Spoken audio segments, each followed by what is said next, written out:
Joining me right now on the line is a co-founder and CEO of the video speed dating app Filteroff, featured in publications like the New York Times, BBC, and a #1 hit product on ProductHunt.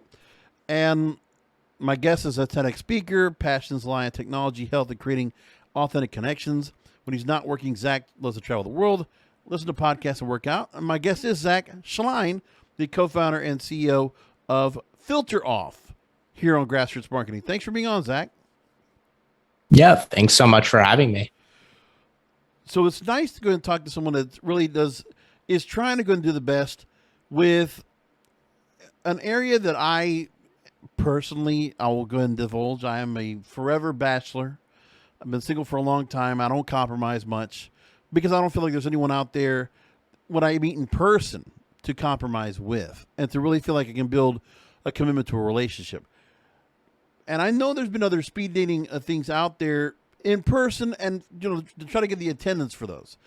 You do virtual speed dating or video speed dating, and every dating app out there, especially during the pandemic, decided to incorporate, let's add video to the mix, let's create this more person-to-person contact so that there's a better chance of a connection. So Zach, talk to me about really just initially where speed dating has been a physical sense, but now doing it virtually and online, and the hopes of making a connection if you're a single looking to connect. Yeah, so prior to the pandemic, video was not very popular whatsoever. We launched in February 2020, so 1 month before the pandemic hit the United States. And during that time, the average person you would speak to was not open to hopping on a video chat. But once the pandemic hit, everything changed. This industry took a total 180. People started chatting on Zoom, speaking to friends and loved ones on FaceTime, and the industry reacted. They noticed that everyone wants a video chat, and that was Filteroff being a early mover, being a video platform first. Got some recognition from BBC, the New York Times, and we're video first. And all the traditional swipe apps have now added video, so as like a post match. So after you match with someone, you could then agree to video chat. It's more so an afterthought to the core product. But as you can see, the industry has totally changed. Well, and also the fact that online dating has changed altogether. I mean, there's now much more significant. I don't have the numbers in front of me, but I've been reading more and more about the level of dating out there and how many people have been actually getting together as a result of dating, and just the amount of interest there is of how many people that are getting connected together as a result. And that's really what's been changing a lot. Actually, it was a story I did for one of my side projects. It's a program I do hosted called When I'm Not Podcasting. I took a story that it came up talking about our dating apps dead. And they talked about just where, there's still a lot of people that say that, okay, Pew Research study, they mentioned that 1/3 of U.S. adults on apps are, on apps because they want to have something fun to do. 26% want to have casual sex. 2020 study by Pew Research found that 1/3 of women have used dating apps. Well, there's a lot of things that go to it, and the engagement continues to go on. And, a lot of responses are out there. But it just, in the process that you have of Filteroff, you curate 3 dates for someone that comes on.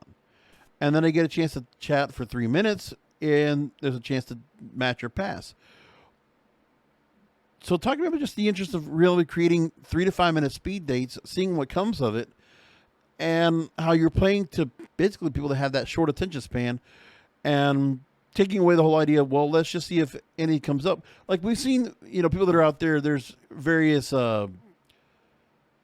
websites that kind of do the same kind of thing, but this is where you're curating the dates. Yeah, so we have 2 core features. We have events, so one of which is the 420 event, so you can meet like-minded singles. And on events like those, you get up to 10 video dates.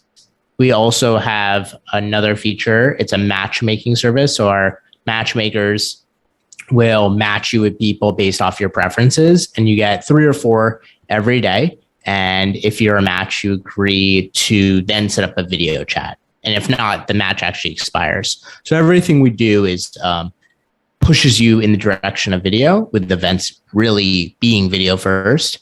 And like you mentioned, I think the swipe, people are just getting sick of it.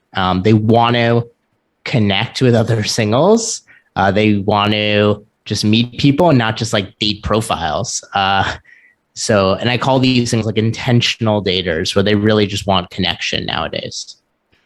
But does it even matter these days, which is where it plays for you, is that they don't worry about the fact of wanting to actually meet someone in physically in person. Sometimes it's just having kind of just a pen pal or just somebody they just feel familiar with and comfortable with, that's what they really want.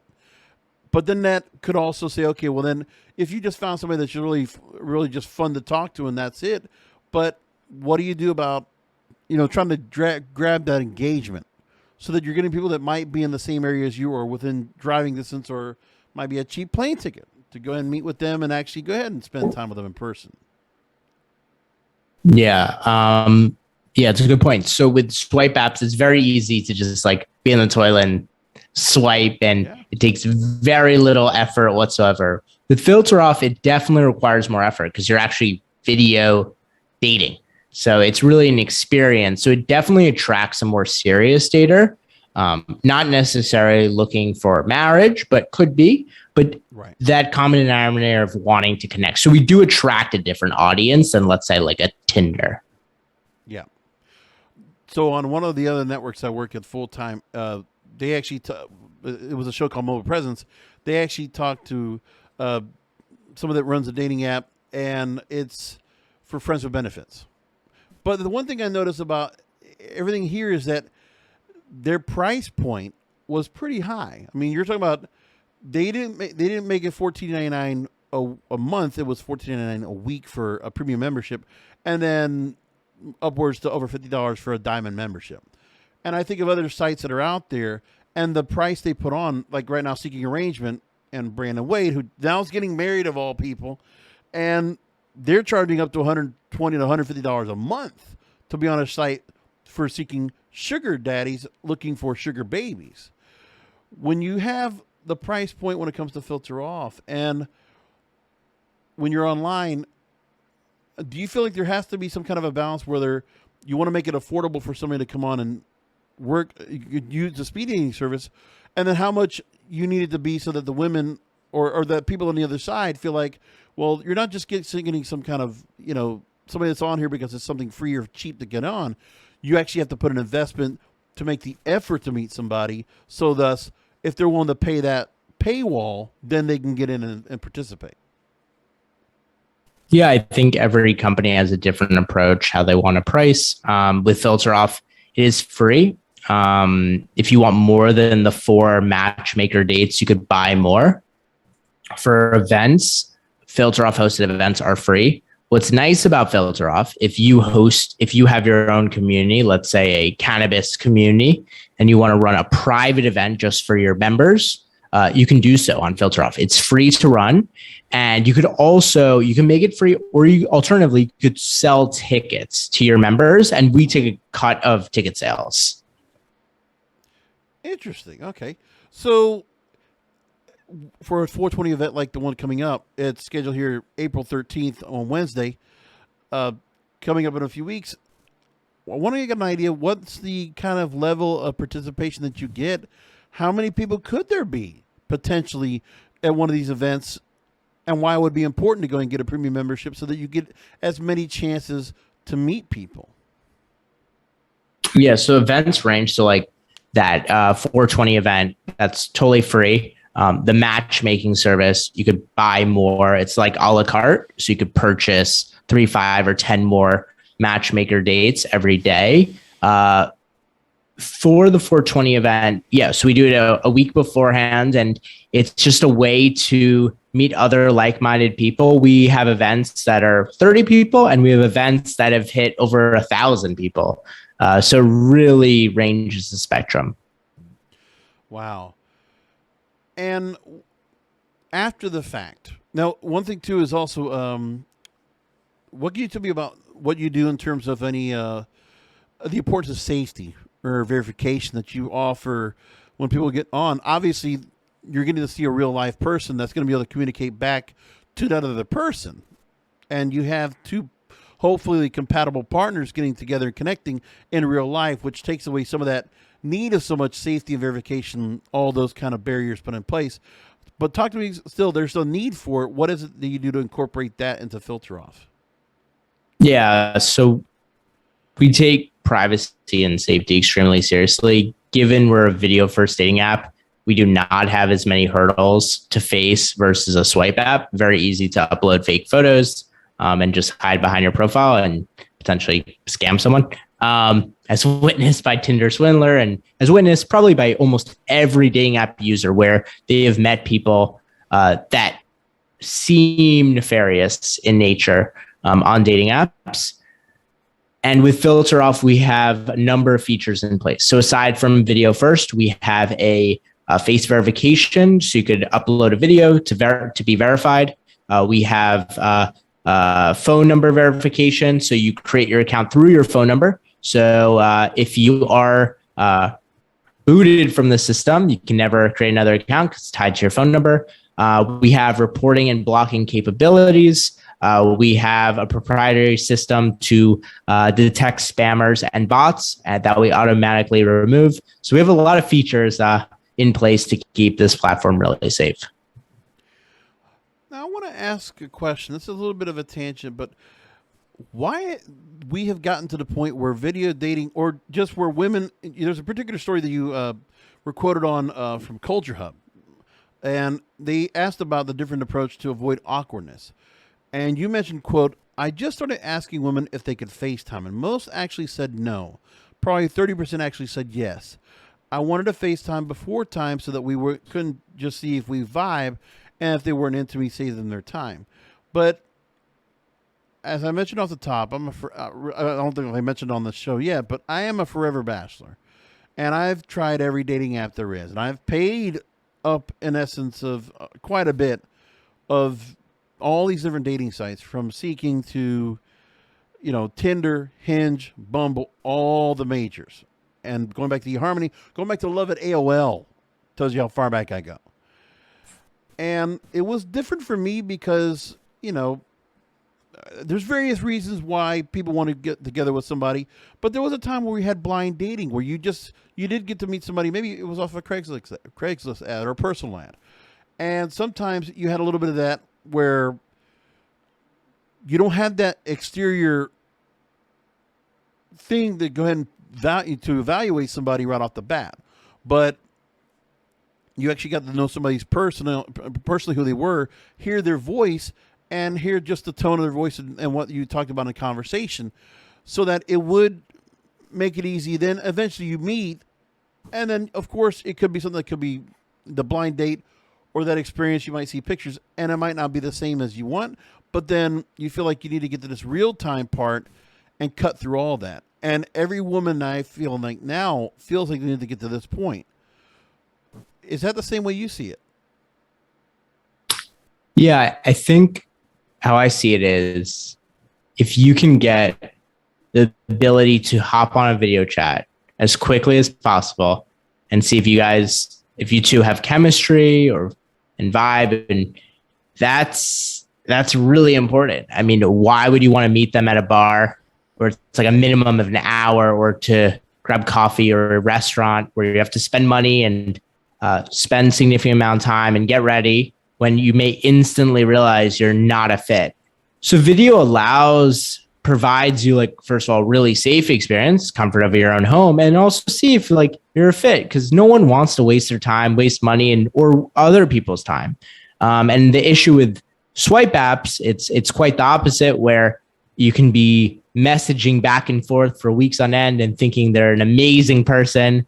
And even if you jump on a phone call, you may think their voice is really attractive. But when you finally meet them in person or meet them on a video chat, you may realize, hey, this was not a fit. And I just literally was spending the last 3 weeks messaging back and forth. So it's all, in my eyes, it's about safety, efficiency, authenticity. Now, in your Instagram post, I know this is a young lady that's on here, and I forget her name, but I always see her pop up on my TikTok. always giving information. Billy Ray. Yes, and she always drinking Corona. That's how I always remember her. One thing I got to ask is too is that I think if I wanted to go and find a woman to go and talk to, that there's the awkwardness of meeting in person, and then always people talk about the pickup approach and the way you kind of approach and talk to somebody. But it's like there's a preparedness by a woman that is made up as she wants to be behind a camera, so she doesn't have to put a lot of work into the clothes, but it's more into the face, more into her hair, more into how she's put together. Same thing for the guy. So there's not a whole lot of maintenance to it, and there's the mindset, the preparedness of being on video. So why is it that this whole idea of the 3-minute preparedness just to be good and on camera and ready to go for those 3 minutes, as opposed to just dating in real life or meeting in real life? Yeah. So again, I think the beauty with Filteroff is in one event you may go on like 10 speed dates. And again, it's not speeding in person versus speeding virtually are quite different. I think speeding in person at times could be somewhat awkward. You don't know how, like, you're looking around, you see how other people are dressed, people are looking at you. It's nice to be in the comfort of your own home. And it's also nice to go on 10 potential video speed dates.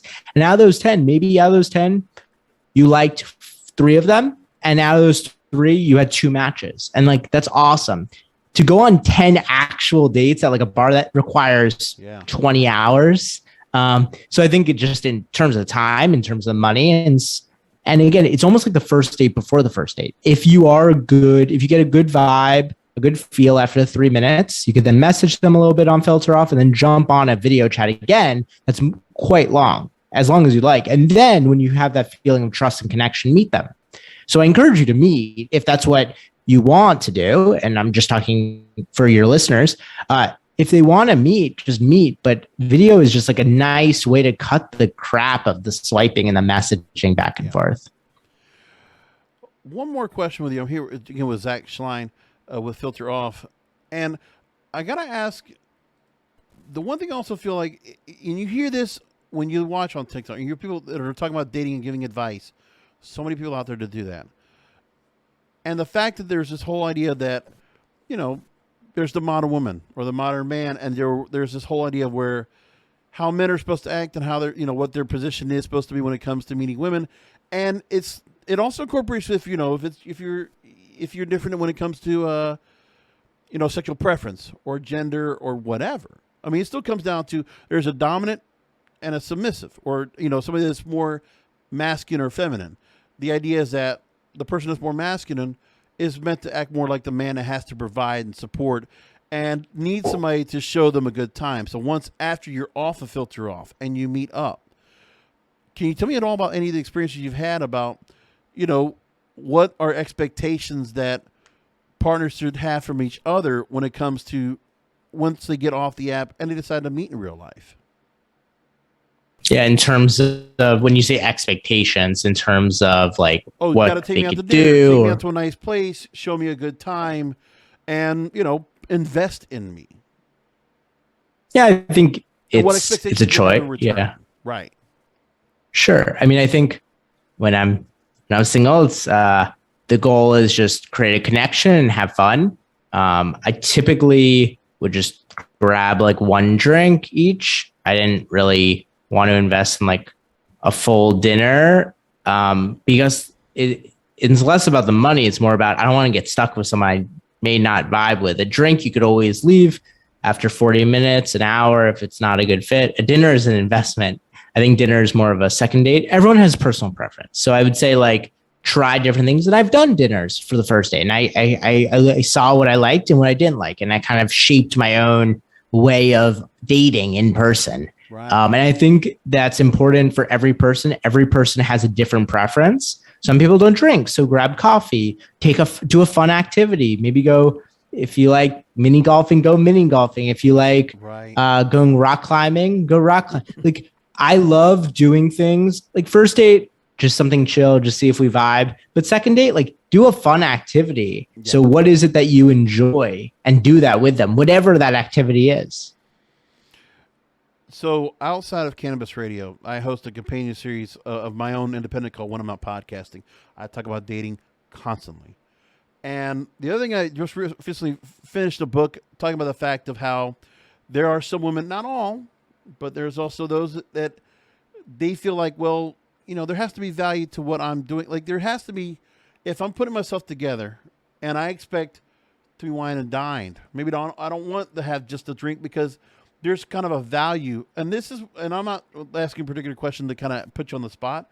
I'm just making the point that there's that going on in terms of dating. And, when you're on an app like Filteroff, to keep in mind that, do you feel like it's important that you should find out once you get to the point where you feel like there's some kind of a vibe, and then you say, hey, let's go ahead and do something together, is there how much importance there is to keep in mind, okay, is this person going to like what I'm going to do? And do I need to, am I going to offend them by talking about doing something like just a drink or casual when they expect something more because of the maintenance they have for themselves and the expectations they've had from previous dating and relationships? I guess this goes into after they start talking, I guess. Yeah. It's a good question. I think, right? Like if they get offended, or whether it's a male or a female, and they get offended of a date idea that you have, or they don't want to do drinks and like, no, take me out to dinner, regardless of gender. It's like, yes. And you don't want that. Like it's probably already a red flag that they're not the right fit. Like right. For me, it's like, are they easygoing? Are we on the same page that we want to see if we connect to one another? Let's just do something light, something easy. Again, for me, the first date typically is not dinner. I've done dinner on the first date, but yeah, so just see how they react. Because the last thing you want is someone already reacting negatively before you even have met them. That doesn't bode well for your future with them. It's the criticisms that come. Like, well, what restaurant are you going to take me to? What are we going to do after that? It's like there's all these different questions. And for me, as a single guy, cisgender, heterosexual, I'm just saying to myself, it's been hard to stay in the dating scene at all because I've kind of just, I need something to just tell me, okay, that the possibilities are there. And I think with an app like Filteroff, that gives me that possibility. It's like, okay, we're going to try to cut through the red tape. You don't have to go out approaching in a bar or going to a coffee shop or whatever these things they all tell you. The whole pickup artist thing. No, we're going to cut through all that red tape. You're going to sit down. We're going to find you somebody compatible. And you get 3 minutes to just basically say, let's see if you don't screw it up. Let's see if you can make a connection here. You get your best foot forward, and then maybe you meet somebody nice. For sure. And what's also valuable, we have lots of community-based events. So if you're into cannabis or gaming or religion or whatever it is, you could find an event for that community. So like you meet these people that are like-minded to you. Yeah. So if it's gaming and you want to do gaming for one of your dates, go like a barcade, like they're probably going to be into it. So that's the beauty of Filteroff. We just want to allow you easily to meet like-minded singles and just like actually connect. Hey, you get together and say, oh, well, for cannabis, let's go to one of those new cannabis lounges that just opened up, or, let's go shop around the dispensary together. We'll go and try something out, and, we'll go out and have some food, whatever, grab a vape, see what happens. Maybe put together some dinner, make some edibles. Who knows what the possibilities could be. So again, Zach, Zach, I really appreciate you being on with us. The website for those who want to go and check out is getfilteroff.com. One word, getfilteroff.com. And also, you are available if you want to go and find you. There's a great Instagram page, a lot of posting over there, and that's at Filteroff Dating, Filter OFF Dating, and there's that too. So really quickly, April 13th, that is the 420 event for singles, U.S. and Canada, for 420. So you get yourself a week's head start before you hopefully get together for some 420 event, and you get to meet up with each other, and hopefully the sparks will fly and something will happen. Exactly. So thanks for making time to join us. Any last words you want to mention for people and about any other events that are also coming up? Yeah, I mean, we run events for basically every holiday. And again, if you have a community and want to meet other like-minded singles or host it and want to potentially even bring in money for your community, you could host an event free on the Filteroff app, which is available on Android, iOS, as well as the web. Zach Schleien, again, from Filteroff. Thanks for being with us. Thanks so much.